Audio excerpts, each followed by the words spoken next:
Muy buenos días a todos nuestros oyentes, quienes nos siguen por Facebook Live y por las redes sociales. Hoy empezamos un nuevo ciclo de nuestro programa de la Lupa Laboral UD, ya nuestro sexto ciclo en esta emisora de la UD 90.4.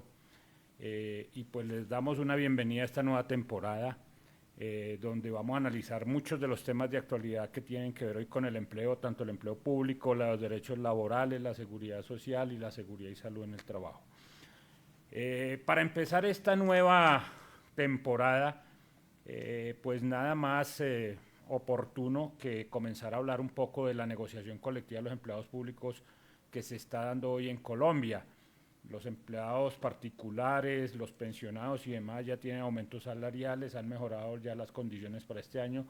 Sin embargo, los empleados públicos en la actualidad pues todavía están sujetos a una negociación colectiva que se va a dar y que se viene dando desde el día 16 de abril con las diferentes centrales de trabajadores del país, y que va a ser un poco novedosa en el sentido de que modificó las reglas que venían rigiéndose en la negociación colectiva de servidores públicos hasta el año de 2024 con el decreto 160 de 2014 compilado por el decreto 1083 del 2015. Para eso hoy traigo un invitado muy importante, es un presidente de una confederación de trabajadores. Hoy en día el país cuenta con 7 confederaciones de trabajadores, 3 que han sido llamémosle, las, eh, las centrales tradicionales, y 4 que se han venido formando de algunos grupos adicionales de sindicatos que no compartían las posiciones y políticas de las centrales tradicionales. En este caso hablamos del doctor Friedrich Alexander Gaitán, que es el presidente de la Confederación de Trabajadores UXTRAP, para lo cual le damos una bienvenida, doctor. Buenos días, doctor Gaitán. Muy buenos días, doctor Guillermo, amigo y Eso. compañero, y de verdad gracias por una invitación, sobre todo en esta emisora tan importante para una universidad que usted sabe que llevo en el corazón y de la cual soy egresado. Así es, además es uno de nuestros ilustres egresados, y bueno, me es grato contar con el doctor hoy acá. Teniendo en cuenta la brevedad de nuestro programa y sabiendo que también hoy están precisamente en etapa de negociación y por eso no nos pudo acompañar aquí en el estudio porque se encuentran hoy negociando, eh, estamos en este momento pues como en una coyuntura muy importante. Entonces vamos como a comenzar de una vez, doctor. Bueno, para iniciar, doctor, un poco mirando lo que fue el decreto 160-2014 en su momento, realmente, ¿cuál es la importancia que puede tener ese decreto, que tuvo ese decreto, y lo que se nos viene hoy con las decisiones que tomaron con el decreto 243 de 2024 que lo reformó, ¿no?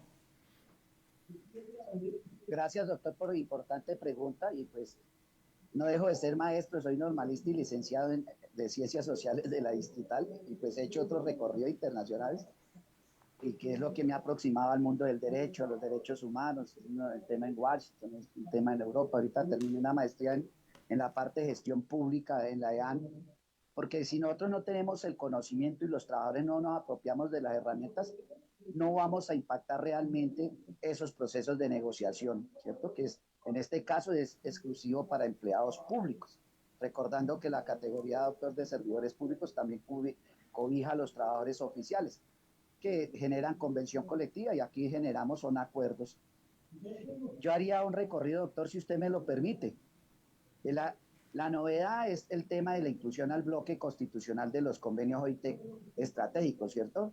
El 087, el 091, el 151, el 154, que desde 1978 están, pero Colombia no los había incluido, y eso que somos fundadores, ¿cierto?, de la Organización Internacional del Trabajo. En el 2010 hicieron su primer intento, doctor Guillermo Alfonso, ¿se acuerda?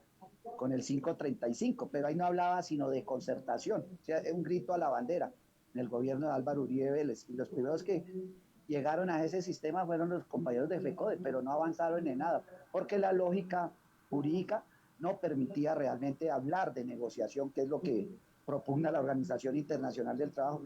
Después viene en el 2013 el 1092, ¿se acuerda, doctor? En ese ya comenzamos a hablar de negociación colectiva y se hizo la primera negociación recordando, hoy inclusive recordaban al ministro Pardo, que hoy utilizó la inteligencia artificial porque tuvo un tema cerebrovascular, ¿sí? Un tema de la aorta, y entonces tiene unos problemas de coordinación y de dicción, y utilizando la inteligencia para poder hablar. Fue con él que se inauguró el primer concepto de negociación colectiva.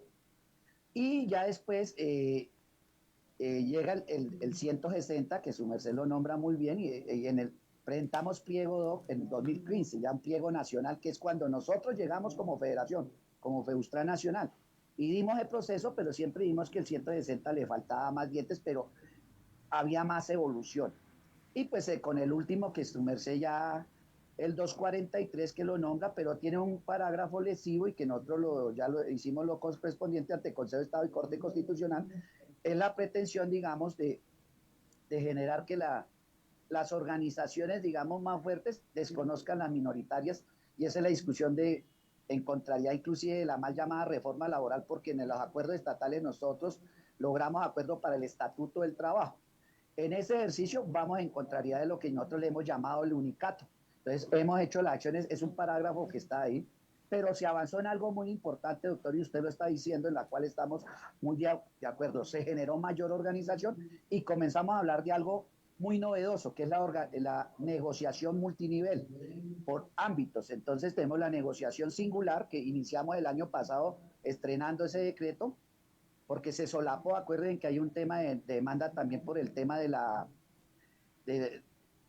me recuerda el término, doctor, en este momento de promulgación del mismo decreto, hubo Sí, así unos es. impases y las fechas no coincidieron frente a la imprenta. Por eso también lo tenemos demandado y se solapó entre el 160 y el 243. Entramos como una especie de limbo, y las primeras que estrenamos de turno, doctor Guillermo, fueron las negociaciones de ámbito singular y ámbito territorial. Ya este año entonces estamos estrenando la novedad del ámbito nacional, que es aquí estamos en el Hotel Dan Carton, el Dan Carton Norte. Aquí se está convocando el proceso ya de arreglo directo de la negociación colectiva para empleados públicos, que ya más adelante, pues si usted me permite, le agrego. Entonces le decía, la novedad, doctor, es el tema de la negociación multinivel. Para nosotros es muy importante, ¿sí? Entonces, de abajo hacia arriba, la singular, la territorial, presentada a alcaldías y a gobernaciones, y la ámbito sectorial dirigida a toda la estructura administrativa del Estado colombiano, a las cabezas de sector. Entonces, este año presentamos en unidad con otras federaciones alternativas, y que en este momento le doy la buena nueva, doctor Guillermo Alfonso, que no somos los minoritarios. En los sectores, en la unidad con los alternativos, estamos haciendo las mayorías. Recordemos que la tradicional se han montado siempre en el censo de parte del magisterio por parte de FECODE. En los otros sectores no tienen el control de ese ejercicio. Entonces, ámbito sectorial, entonces está la de educación, está la de trabajo, el sector trabajo, usted sabe, doctor, que cubre el SENA, cubre la Superintendencia de Subsidio, no me acuerdo qué otra entidad, son como 4 entidades, porque inclusive hay cabezas de sector que pueden reunir hasta 16 entidades. Una de las más fuertes, por ejemplo, entonces se presentó en ámbito de justicia. Allí ha habido un zaperoco, porque obviamente es un sector muy fuerte. Allá hace parte la fiscalía, las cortes, en fin, todas las entidades que tienen que ver con este sector. Pero son aproximadamente 15 pliegos de ámbito sectorial, doctor Guillermo, que se presentaron. Y la última, que es la más importante, que es ante el señor presidente de la República, que delega sus competencias en unos funcionarios que determina el decreto, y esta es la de carácter ergadone, o sea que cubre a todos los empleados públicos de Colombia, incluyendo el régimen especial del magisterio y a las fuerzas militares, igual que los altos cargos de libre nombramiento y remoción o de confianza, el salario del presidente, el salario de los gobernadores, en fin, todos ellos están dependiendo de eso. Y hoy estamos abordando precisamente el salario. El gobierno quedó de presentar una cifra, y lo que trajo fue una propuesta, inclusive evadió algunas preguntas, porque parece que el ministro de Hacienda no se encuentra en Colombia, porque llevamos, ustedes saben, perdiendo un proceso de indexación del salario porque este incremento no se ha hecho como usted muy bien lo dijo al inicio. Así es. Frente a estas modificaciones hay algo que a mí me parece novedoso y es que tengo entendido que en este año por primera vez se pudo unificar ese pliego de los servidores públicos y eso es un avance grandísimo ya que antes era muy difícil lo que tenía que ver con eh, la unificación de pliegos, ¿no? Porque pues eran 7 centrales, muchas organizaciones de federaciones y confederaciones y eso pues llevaba a una dificultad grandísima en lo que tiene que ver con la unificación. Y este año parece que se logró. Cuéntanos un poco cómo se dio ese avance. Yo creo que lo más importante, y usted lo atina, doctor, que es experto en el tema de los empleados públicos, y hay una nueva confederación, doctor, porque esto no se va a resolver hasta que realmente se dé la madurez y evolución del concepto sindical de acuerdo al criterio OIT. Claro, la mayor dificultad, doctor, siempre la teníamos, el 160 no habla de unificación, nosotros siempre nos pegamos del concepto de integración, porque era el que nos permitía estar y hacernos vigentes, ¿cierto? Esa integración tenía una gran dificultad, pero después venía la otra gran dificultad que la tiene este también, que era la integración, ¿cierto?, de la comisión negociadora. ¿Qué avanzamos en este año? A pesar de que ayer tuvimos una crisis fuerte, hemos tenido unas contrariedades, hemos generado unos protocolos para que haya un diálogo fluido y poder llegar a eso que usted está comentando. Para nosotros es muy importante, se logró la unificación, no integración, sino unificación del pliego. Y de la unidad de todos los pliegos, que imagínense, doctor, eran 2000 y pico puntos, logramos sintetizar a 100 puntos aproximadamente. Hemos dicho que en la madurez, doctor Guillermo, y usted comparte esas tesis, es más, hace parte de su academia, un pliego de este nivel no deben ser más de 10 puntos. Así son las grandes confederaciones a nivel internacional, porque son los puntos gruesos en el componente de garantías, en el componente de modo de empleo y en el componente de condiciones. Este año se logró ese proceso de unificación y se logró unificar la comisión negociadora y se lograron, digamos, de hacer unos protocolos que tienen unas dificultades en el día de ayer precisamente por ciertas cosas de, digamos, en ese consenso quedan cosas suelticas y entonces hemos generado unas mesas, hoy tenemos una acción para ello, para corregir algunas cosas y que se dé siempre ese criterio de unidad de los empleados públicos en Colombia y en su representación frente al patrono, frente al gobierno. Nosotros en este año pues hemos dicho, aceptamos eso, lo que no hemos dicho es que nosotros no somos gobierno, el bloque nuestro de dicho, nosotros somos autónomos e independientes porque ese es el ABC, no importa que esté el amigo, no vemos de qué sector político, tenemos que generar una contradicción seria porque acá estamos defendiendo los intereses de los empleados públicos. Y han presentado algunas otras cosas que me atrevería a hablar después por temas de protocolo y no quiero inhabilitarme en ello. Porque, por ejemplo, nosotros somos amigos de transmitir en vivo, en directo. Eso está en discusión, porque aquí se le olvida que el pliego es de carácter público y que lo que se acuerda es carácter ergaones. Entonces, pero se van puliendo, doctor Guillermo, y eso es un avance, poder unificar un pliego. Unificado el pliego ya son cosas de forma, pues que todos tienen que defender los puntos. Tirios y troyanos, de donde sea, tenemos que unificarnos en los puntos que son esenciales para avanzar en esa línea de trabajo decente para todos los empleados públicos en Colombia, doctor Guillermo. Hay algo que tú tocas aquí que es muy importante y es el tema de la mesa negociadora, de los negociadores. Y era un punto crítico la representación que había de los trabajadores porque anteriormente en las mesas que pude compartir con ustedes y estar allí era bastante complejo cuando había 1500, 1200 trabajadores tratando de negociar. Aquí el pliego habla de la representación sindical en proporcionalidad, habla la norma, perdón. Y, y ese es un tema que creo que ha sido muy difícil porque no hay un censo sindical serio. ¿Cómo lograron también llegar a ese acuerdo para garantizar esa representación tanto de las minoritarias como de las grandes centrales del país? Mira, doctor, que hemos ido cambiando ese concepto y es lo que nos ha tenido en choque. Ya no es un tema de minoritarios. Esos compañeros alternativos hoy, por eso le dije, diferenciando el sector educativo, donde nosotros ya hacemos fuerte presencia y hay muchos sindicatos diferentes a ABECODE, en los demás sectores de empleados públicos del Estado, por ejemplo, en justicia, la relación de números ya cambió. Por ejemplo, en Fiscalía, doctor Guillermo, le doy el dato. UNITRA, filial de la de la Confederación Central Unión Sindical Colombiana del Trabajo, en este momento es el que maneja mayor número por encima de Azonal, ¿sí? Entonces, en los escenarios, pero además uniéndonos, la diferencia ya es grande en muchas entidades del ministerio, en los sectores, el sector del interior, sector del trabajo. Entonces, eso también se modificó. ¿Y cómo lo arreglamos, doctor? Buscando desde una concepción política y el diálogo social para poder cuadrar. Porque si no hubiésemos ido siendo taxativos, usted ya habla de una deficiencia, es que no hay un censo, porque el censo debe ser por principio consultivo, que es el convenio OIT 144.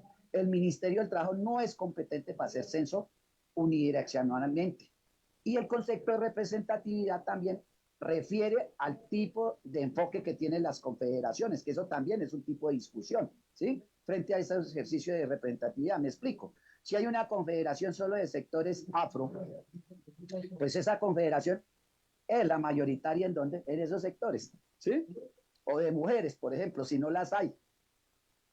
Entonces, tiene toda una sección y precisamente el censo que han tratado de poner no es válido y no tiene la vigencia jurídica ni el basamento legal porque no se ha hecho de acuerdo a las orientaciones que se deben de dar por autocomposición entre el movimiento sindical por parte de los trabajadores de todos los sectores, inclusive también yendo más allá, doctor Guillermo Alfonso, los empresarios también se pueden constituir en sindicatos. Recordemos eso. En la OIT en Ginebra se ha presentado huelga de empresarios, imagínense. Eso no lo saben aquí en Colombia, pero ese es un mecanismo que está ahí. Entonces, ese censo está muy crudo, tocó por autocomposición y con un lenguaje político y de diálogo social para poder encadenar todos esos intereses, como su merced lo dice, ¿cierto? Esa gran colcha de terrazos, de retazos, perdón. ¿Cómo es Colombia? Plurinacional, pluriétnica, pluricultural. Totalmente de acuerdo en esa situación. Hay otro aspecto que la norma también ha venido modificando, que no se ha estrenado y que pues no sé si se llegue a estrenar en esta negociación, y tiene que ver con la solución de controversias. ¿Cómo ven ese panorama de la solución de controversias de acuerdo con el decreto 243?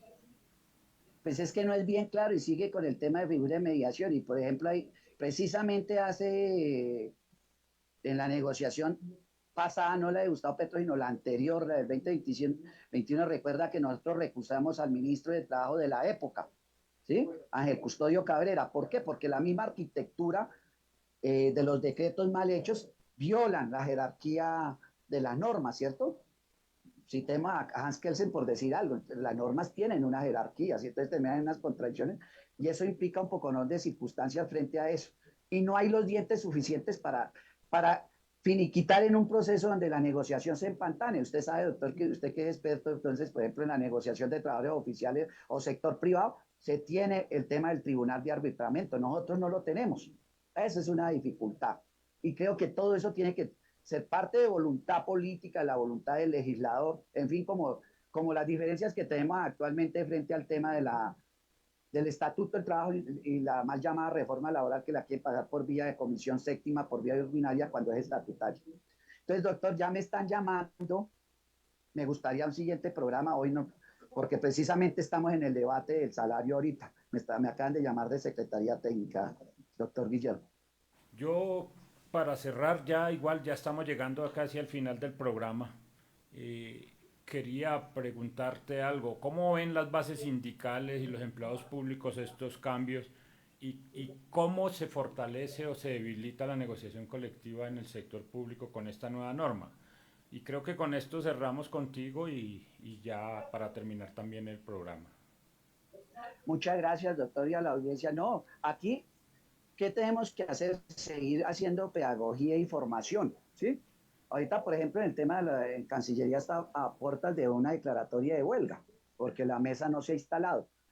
Acá, el mayor ejercicio y que lo hace Sumercí, que lo hemos dicho, si no hacemos academia, no hacemos investigación, esa investigación del mundo del trabajo, esto que estamos haciendo, tenemos que llevarlo a nuestros afiliados, a nuestras afiliadas, que el empleado público entienda la importancia de esta negociación y que haya realmente una sinapsis y una sinergia, ¿cierto?, entre toda la estructura. Por eso es importante cuando hablamos del multinivel. Hay mayor organización y entonces el empleado también público debe entender esa categorización para decir, oiga, mire, el salario está en el ámbito nacional, aunque en los territoriales, usted sabe, doctor, ellos tienen unos techos, ¿sí? Tienen una competencia, pero no es completa. La completa está en Presidencia de la República. Entonces, todo eso es un ejercicio de pedagogía, ¿sí? Como lo hace la Universidad Distrital, de donde salen grandes maestros, ¿cierto?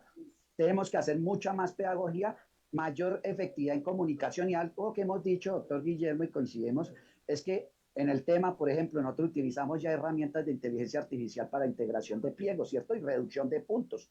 Todo eso tenemos que... El movimiento sindical debe actualizarse, debe estar en todo el tema de innovación, en toda esta revolución cuántica. Tiene que estudiar, tiene que investigar y tiene que cualificarse. Yo creo que esa es la línea para seguir fortaleciendo el proceso. Y los empleados así también lo han entendido y ahorita estamos aquí en la atención de eso y todos los empleados están esperando ese justo incremento salarial, pero recordemos que el salario no es solamente este tema de un incremento ahí, sino de otros factores que van con el efecto salarial, más los otros temas de que llamamos condiciones, ¿cierto? Condiciones del empleo público, en el tema de salud ocupacional, bienestar, tenemos muchos problemas de ese tipo, doctor, más que usted también es especializado en el área laboral, en la parte de la salud ocupacional, el riesgo laboral. En eso estamos en pañales, Doc. Así es, efectivamente, todavía nos falta mucho para avanzar, sobre todo en el sector público, frente a los derechos de los servidores del Estado. De Listo, todas Doc. Lo maneras, dejo. doctor, muchas gracias. Espero poderlo ver en otro programa, hablar de otros temas de Señor. carácter sindical que nos van a... Y para profundizar el decreto, y a hablar profundizar de el bloque decreto. constitucional, tema OIT, ¿cierto? Perfecto, sí, señor. Un Ha saludo sido un entonces, placer. Muchas Doc, gracias para toda por la aceptar la familia de la invitación. Universidad Distrital. Un Así saludo a sea. toda la familia de la Universidad Distrital que está aquí en el corazón. Claro que sí. Muchas gracias entonces por habernos acompañado el día de hoy. Sí, Bien, señor. ya como para cerrar nuestro programa, vamos a contar algunas cositas. Hoy estamos empezando la etapa de negociación colectiva, lleva desde el 16 de abril, es decir, no más de 4 días hábiles. Tienen 20 días para la negociación inicial que pueden ser prorrogables a otros 20 días. Y con esto esperamos que en la etapa de arreglo directo, como se le denomina, los servidores del Estado, empleados públicos, puedan llegar a un acuerdo con el gobierno frente al aumento salarial y las demás peticiones que están definidas en el pliego de condiciones que ellos han determinado. Pero pues si no se da así, entonces viene lo que es la etapa de mediación, en donde también hay un plazo para que se pongan de acuerdo y entre las partes nombren los mediadores, y si no, será el Ministerio del Trabajo el que designará los mediadores para esto. Esperamos entonces que la etapa de negociación de arreglo directo sea la vía o el camino para que todos puedan tener unas mejores condiciones de trabajo, y si no, nos tocará esperar un ratico más. Esa pérdida del poder adquisitivo del que hablaba el doctor Freidike Gaitán, de que se ha venido dando durante este año, porque los demás servidores ya tienen una aumento salarial y unas mejores condiciones de trabajo para este año, los demás trabajadores de todo el país. Bajo esas condiciones, pues esperamos que todo salga bien, tanto para el Estado como para los trabajadores. Ya estamos llegando a nuestra etapa final del programa. Bien importante pues invitarlos a que nos sigan acompañando todos los miércoles a las 11 de la mañana con los temas de actualidad laboral, en donde vamos a comenzar a traer una serie de invitados importantes que nos van a hablar no solo del ámbito laboral, sino también de la seguridad social, de los riesgos laborales, que han sido muy movidos en los últimos tiempos en el país y que tienen una serie de nuevos lineamientos que, en mi sentir, pueden ayudarnos muchísimo en las mejoras de las condiciones de trabajo. Igualmente invitarlos entonces a que estemos el próximo miércoles con otro invitado, en donde nos encontraremos en otro programa de La Lupa Laboral en esta nueva temporada. Una feliz mañana para todos, un feliz día y nos vemos el próximo miércoles en La Lupa Laboral UD.